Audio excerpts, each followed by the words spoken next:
All right, testing. Well, welcome everyone. Welcome to Helium House in this lovely air-conditioned venue. Thanks for the intro. As Mark said, we're going to be talking about the decentralized internet and all things Web3. And so I thought it'd be good to start with Jonathan. Of course, you know, this space has skyrocketed in interest in the past couple of years during the pandemic, the crypto market, blockchain technology. But it certainly isn't new. It's been around for a while. It appeared in season 4 of Silicon Valley in 2017. So I would love for you to just give everyone a rundown, for those of us who haven't seen it, what kind of ideas were featured in that season? You guys hear me okay? All right, cool. Well, I'll just tell you a little bit about the origin of it, because I think it's just kind of insane. So when Mike created the show, he had one small little scene in the pilot that said, when these guys were basically like it was like these engineering bros were looking at Richard's technology, and they're like, oh my God, this guy, he searched within a compressed file, and they're like, that's amazing. And then it all got escalated to Gavin, and Gavin goes and makes the offer to Richard, and boom, we have a show. And they turned to me and they were like, okay, so like, what is that? And I was like, well, you don't know. They're like, no, we're comedy guys, And Mike had been an engineer and understood intellectually there's something interesting about compression, but that's not the sexiest area at all of computer science. It's kind of in the basement, of like the electrical engineering department. And so we constantly needed to invent ideas about like why compression would matter. And I saw this article that Bram Cohen was doing this thing called Project Maelstrom, where the idea was to use the BitTorrent protocol to host not media files, but actually like to host HTML and like websites. And I thought, oh, that's crazy. Because if you can do that, boom, you've got this censorship-resistant system. And so I walked it into the room and I said, I think I've got something for Pied Piper to do. Everyone loved it. And they said, with all the best ideas that we came up with, wait, because we need time. And so in that basically that was season 2. So by season 4, finally had a chance to make something of it. And then this thing called crypto came around, and then just like put like lighter fluid on this whole thing. Someone threw a match, and suddenly, oh my gosh, the world could actually be changed by this. So yeah, hopefully that's a clear kind of path. It was unexpected is the bottom line. And every season, the most panic thing would happen. We'd all look at each other and we'd say, okay, what do we do? Because we didn't have a grand master plan. Every season enrolled organically. So nice. Cool. Yeah, that's a good rundown. And of course now everything, it's called Web3. It's this kind of umbrella term encompassing, all of these different spaces. And so I'd love to just get y'all's definitions of what Web3, kind of means to you. It's kind of a loose term. Everyone has a different description of it. So if you were to tell, you're a parent or a neighbor of what Web3 is, how would you describe it? We can start, I guess, at Frank. You want to start? Yeah, I have a pretty different perspective on Web3 relative to the rest of the crypto universe. I think it's more than your privacy or data sovereigns. It's more than NFTs. I actually think it's ownership of the internet, and it's ownership of the on-ramp to the internet. I think that's owned by massive monopolies or whatever you want to call them. But owned by the few. And rightfully so, I think, for the last couple hundred years, because the few are the ones that really put the capital in to dig the trenches, run fiber across the ocean. And so it's true. They put the investment in, and they should figure out how to monetize that investment. I get that.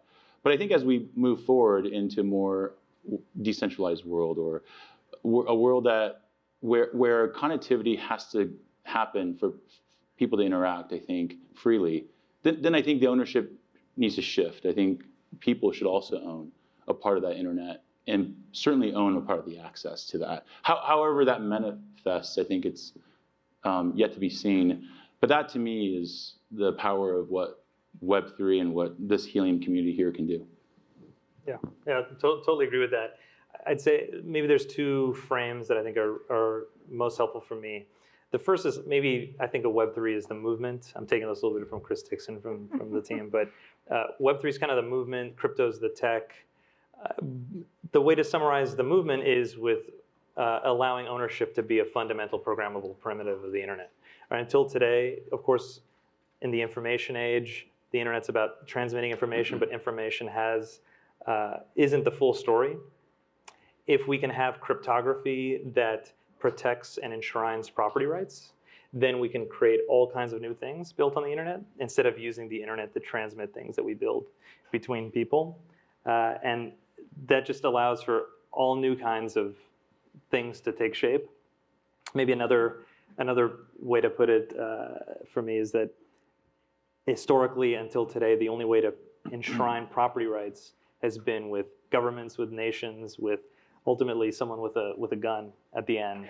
And allowing that to be instead enforced by cryptography, by math, means there's a whole other branch, a whole other category of solution that we can use for coordination, for protecting assets, for protecting people's relationships with economically valuable things. And that's kind of how I think about Web3. Yeah. Nice. So this is a convenience store clerk, right? That was the, Yes. the hypothetical person? Okay. Sure, yeah. To that person, I would say Web3 is the internet that we deserve. And that was actually a billboard that Richard and co put up in season 6. Because we were trying to strategize at the point at which you're trying to explain to people, right, Silicon Valley, like a broad audience.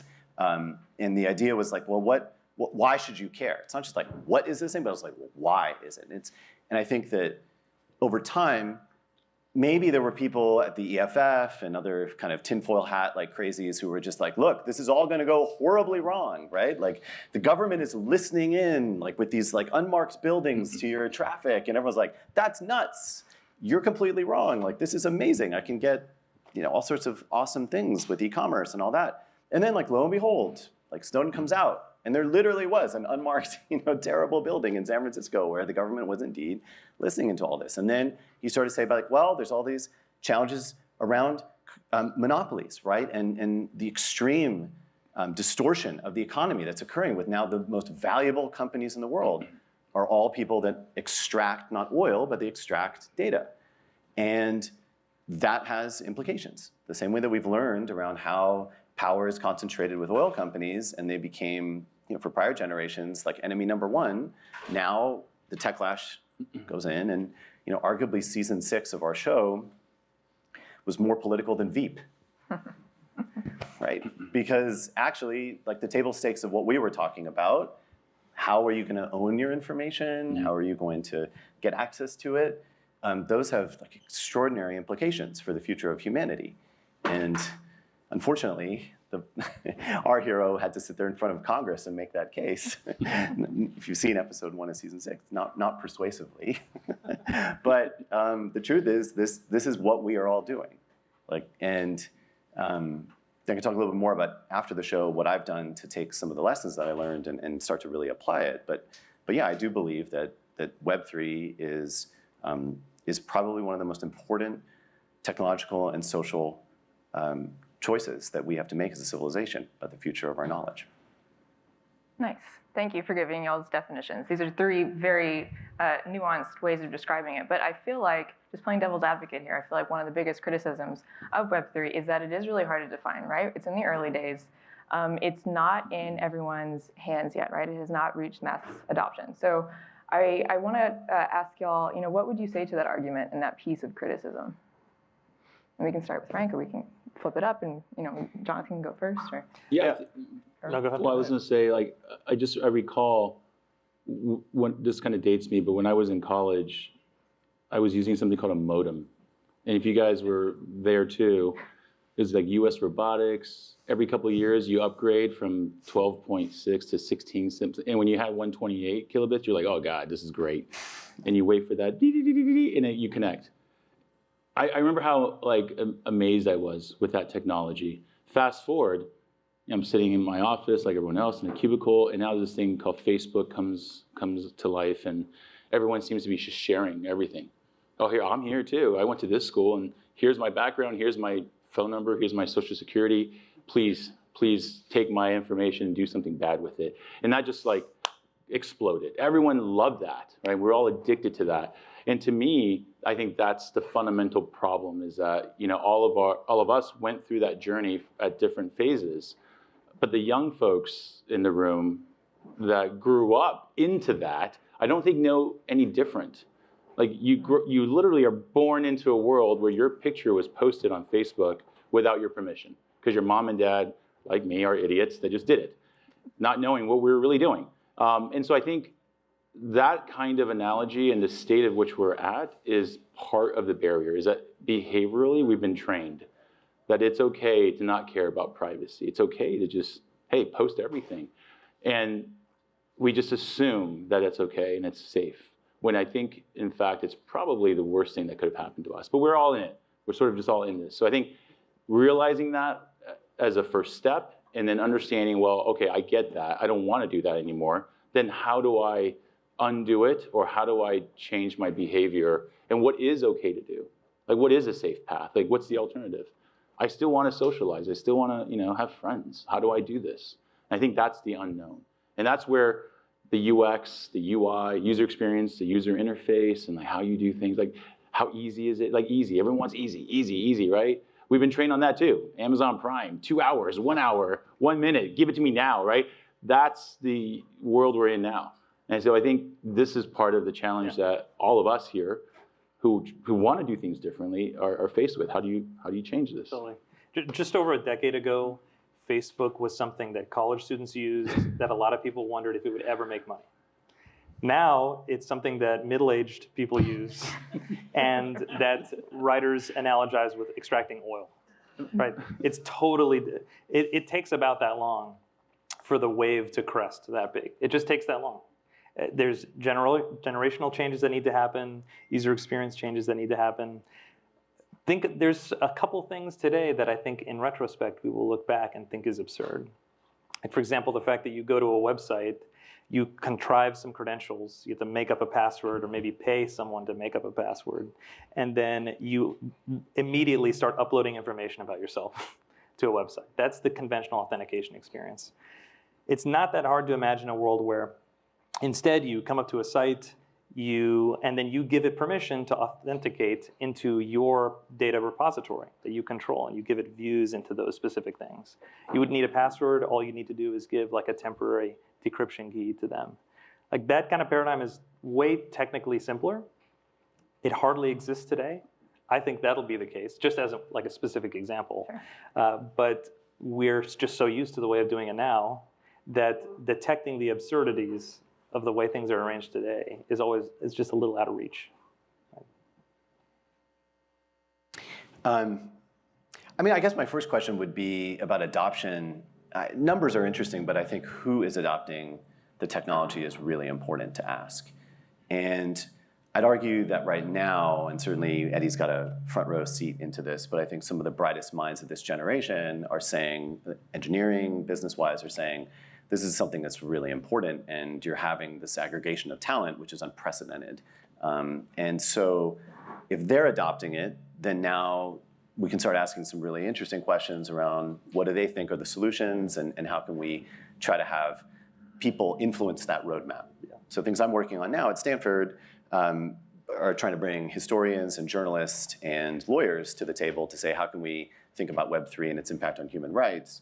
And instead of trying to undo a lot of the damage later on when we move fast and break things, say, well, let's actually have these people at the table now to influence how this technology could make sense for them and to truly advance human rights, not just have it from a branding perspective, right? Like, I mean, that was the recurring joke of season 1, right? Is we're making the world a better place with, we had a document that basically had like tech gobbledygook that you could insert right after that phrase. And it was fun because we had these consultants on season 1, I had about 12, but by season 2, think of that as like our series A, or I guess in this term, this world now, it's like your seed round, right? And I had about 200 people in season 2 that we would go to and be like, hey, we need to say something like really dense and ridiculous about X, Y, and Z like technology thing. And then they'd immediately write back on Slack or whatever, and then boom, it's like it's in the script, or it's on a Post-it, et cetera. But anyways, the joke, that key joke from the first season was, we're making the world a better place with whatever, distributed ledger technology that you can put on like some sort of hardware-based like security system that would allow you to whatever, buy a donut. Yeah, for sure. And I think that, so now we know there's a tremendous amount of talent, and that's super exciting to think about that those people are going to be adopting it. The other thing, just to emphasize, like I think a key point that everyone's talking about here about where we are in this moment of history, I will never forget probably the most interesting interviews that we did as part of our research process for the show was sitting down for an hour and a half with Bill Gates, and it was wild. One, because I got a microchip installed and everything's been great, super great. But also, he talked to us about computing as it existed in the late 1950s. And in a almost like scarily like encyclopedic way, he was able to talk about early computing and some of he could speak about the exact computer that he used at Harvard, for instance, and what it meant and what was the hardware profile of that. And Gates talked about these miracles that had to happen with connectivity, with hardware. And if you go back to the late 50s, they had to dream of a world in which you had a computer that could be useful for personal use, right? It wasn't this industrial machine, but it was actually something that could sit in your home. And then they thought, well, we could connect all of these things together. And that concept of computing as personal and connected was actually articulated in one document in 1958 as a vision for what would eventually become the internet. I had no idea about a lot of this, and as I got deeper into research, like that's what I've come to understand is that Web3 is actually borrowing on its legacy here that's come from the very origins, not of the web, but of the internet. And those people had to be audacious in their thinking, because at that point, I think computing was being done with like vacuum sealed like glass for computing processing. And so take that into perspective, like that it does take a while, but if we have really smart people working on this and they're ethical and they're inspired, cool stuff can happen. Nice. I'm wondering, I mean, do y'all think that's going to be one of the biggest hurdles? You know, mass adoption being a key factor in making a project successful. I think that's even cited in the show, right? I don't want to mess this quote up, but what is it? People won't want to participate until the quality is high, and the quality won't be high until we get a lot of people. Do you think this is something that, you know, we're gonna see in today's Web3? Do you think that might be one of the biggest hurdles? I think that Web3 actually has some unique tools to circumvent these hurdles, right? And Helium is a great example. Is that starting a new network is an incredibly, like a hardware network, is an incredibly capital intensive, incredibly difficult enterprise. It takes an unbelievable amount of dedication from all kinds of parties and capital raised. But one of the cool tools that crypto has is by being able to distribute ownership of itself and enshrine that cryptographically, you can allow a grassroots movement to create a new type of thing that normally you'd need to centralize a giant pile of capital and throw it. So that means you have a whole new tool that never existed before to bootstrap extremely expensive networks. That's a new type of solution to a very old kind of problem. I think that fundamentally makes it a little bit faster, and it means that people who are excited about that vision and want to be a part of that, who appreciate and understand that the UX is awful in the early days, those people will tough it out because there are rewards in doing so. And they can have a kind of ownership of the result that wouldn't have been possible before. So granted, huge obstacle, but there's interesting new types of tools to resolve it. I think there's a couple of different barriers to get through. I think the technology, thankfully, has all kind of collided together at the same time. From our Helium perspective, it's the wireless technology and the advancement in protocols, advancements in, even in the US government in this case, for opening up unlicensed spectrum in the 5G spectrum. That's very innovative to allow open licensing here in this space that we're operating in. So that you've got innovation in government, you've got innovation happening in technology with ecosystem players like FreedomFi and Rack Wireless and Moso Labs and Bicell. Like there's a lot of technologies that they've had to create over 4 years, decades to get to where we are now, and that's here.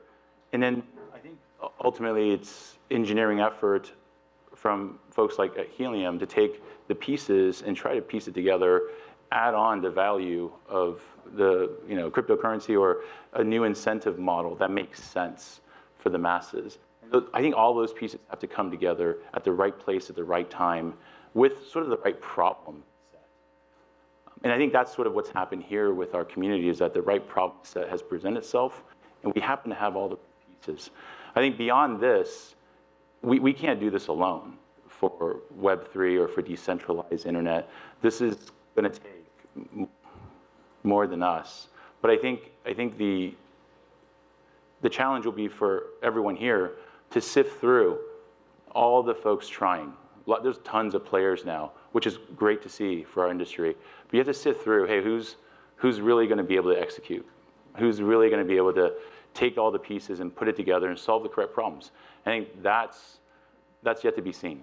And I think along with that is UI, UX, et cetera. So I think that's probably some of the barriers I'd see. There was one of the more entertaining conversations that we would have with consultants. Every year, I'd love to sit down and put a quarter in and then listen to Roger McNamee talk to me for probably like 3 hours without taking a breath. And I'll never forget, I was sitting at Bucks, which for Web 1.0 people, they might know because there's a bunch of big deals cut there. It's on the other side of the 280, just at the top, think of it as the top end of Sand Hill Road. And Roger sat there and he said to me, listen, I wrote Mark and Sheryl Sandberg this letter about, I think something's up, and I think this election ended up, some weird things happened with this election. And this was like March or February of that year. And he had just written the letter, and he was totally spooked out. And it was just strange. And I was looking around going, like, this guy, it sounds like a massive conspiracy. Like, what really happened? And of course, he came out later, like with a book, and Cambridge Analytica scandal hit, and Roger and among many others were right to be concerned. And I want to add something here, which is that I think UX is certainly a part of the problem, and incentives are part of the problem. But I also think that people also start to care when there are these moments of history when people realize that actually this stuff really matters. Web 2, you could argue, had that moment with the Arab Spring. Right? You had this massive change in which people understood that, wow, this technology actually has this power to, the thought at the beginning of it at least was to bring down dictators, right? In Tahrir Square, it was very clear the role that Facebook played in bringing together a bunch of people to topple, Mubarak. Lesson 1. Lesson 2 of that story, if you fast forward to Syria, is that you have Web 2 failing because ISIS had gamed the YouTube algorithm and started to optimize beheadings for YouTube. And their campaign of terror was waged incredibly effectively with technology. And specifically, they gamed Web 2 and just did not, it caught us all by surprise. Russian misinformation campaigns, those tools were sharpened in Syria.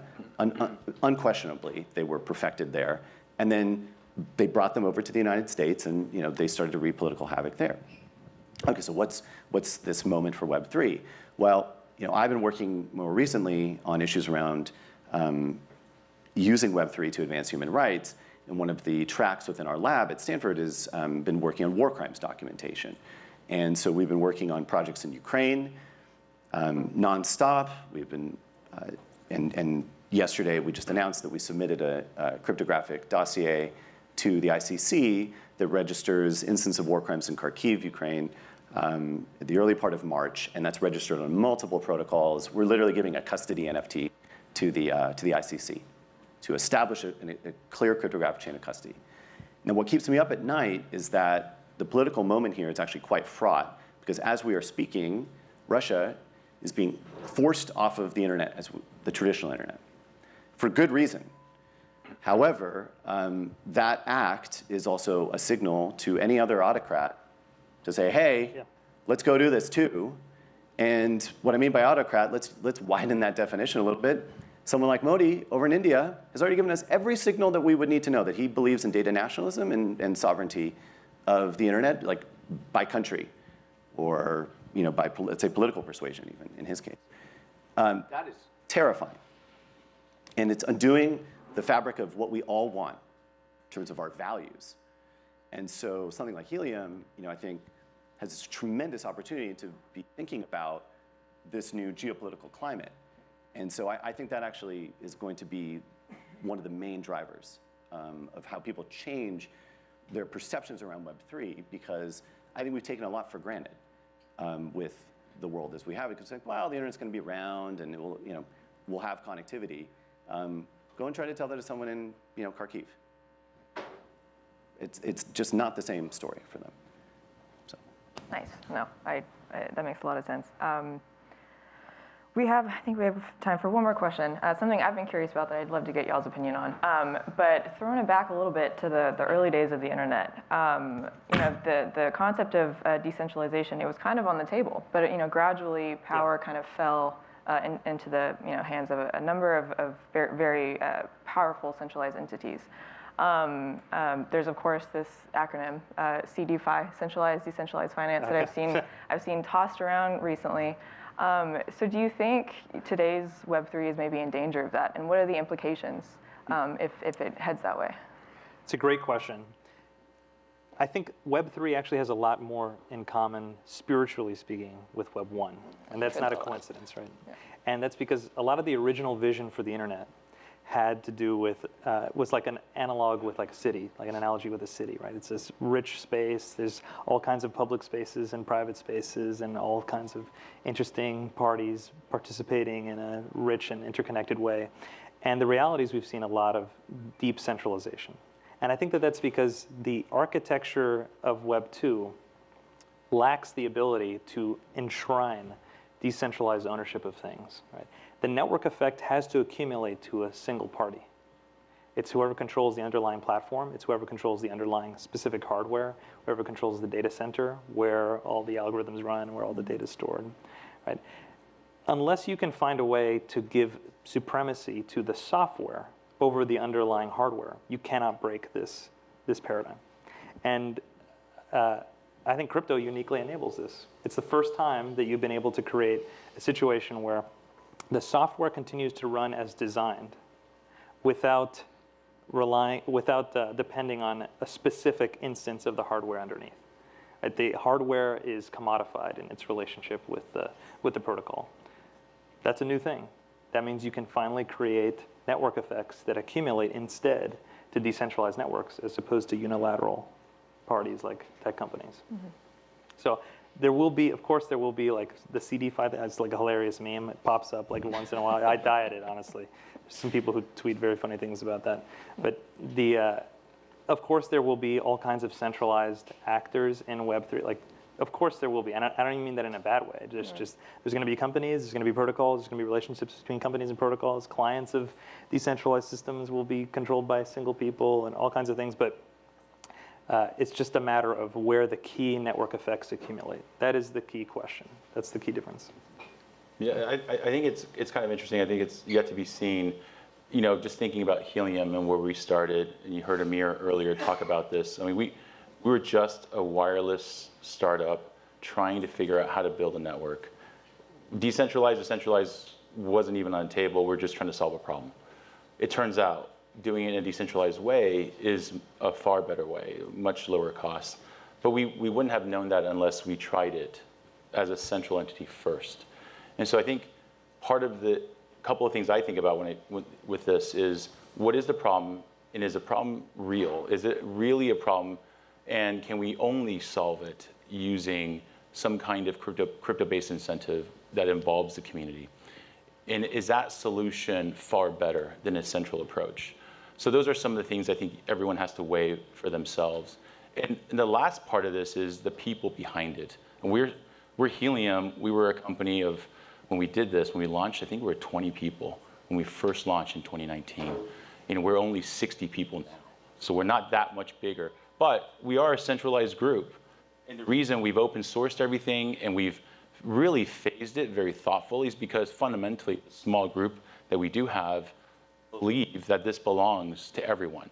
And that's the only way we'll succeed. And so there's still some selfishness there. We want to succeed as individuals, but we can't do it alone.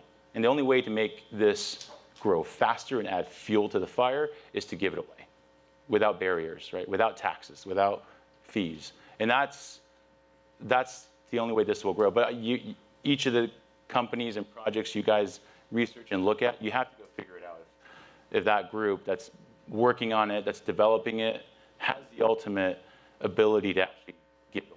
I think that's a big part of this. Yeah, I couldn't agree more. And just to emphasize, I think maybe it's trite to say that people matter, but let me say it. And let me explain why I think it's so important. We had many ways of ending the show, and I won't spoil it for those of you who haven't seen the last episode. But I think that we wanted to have a cautionary tale that was out there, and it felt right at that moment. And it was actually a very bitter pill for those of us who had like alternate endings in mind, and we had talked about, for us to swallow. It was like, oh man, okay, I guess we could do this. And then over time, we realized like what actually a wise decision that was, and it's credit to Alec and Mike for just like really, really seeing that this was actually the right way of doing it. Because you can get really carried away with like the possibilities of the tech, and like the reality was that some really bad stuff can also happen with this, and we felt, again, without spoiling anything, that there are consequences. And if I look at the last 20 years of open source technology that's out there, it's clear that that has worked as a method of making things more secure, scaling. The internet that we have today is a function of, like, its success is really a function of the fact that it is open source, and crypto could not exist at all without it being open source, because that's how you develop trust. But here's the problem. Open access and just giving away stuff out there and being transparent, it does not bring inclusion. Time after time, when you look at the statistics around who is developing open source technology, it ends up being white, male, young. That's a problem.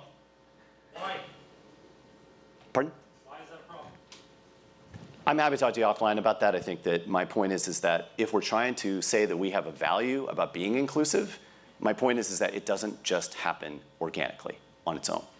And if we're saying that that's the value, and we're saying that open source technology is the only way to get that done, what it means is we need to be proactive in thinking about how we make those values work. If you disagree with the values, I think it's just a different conversation.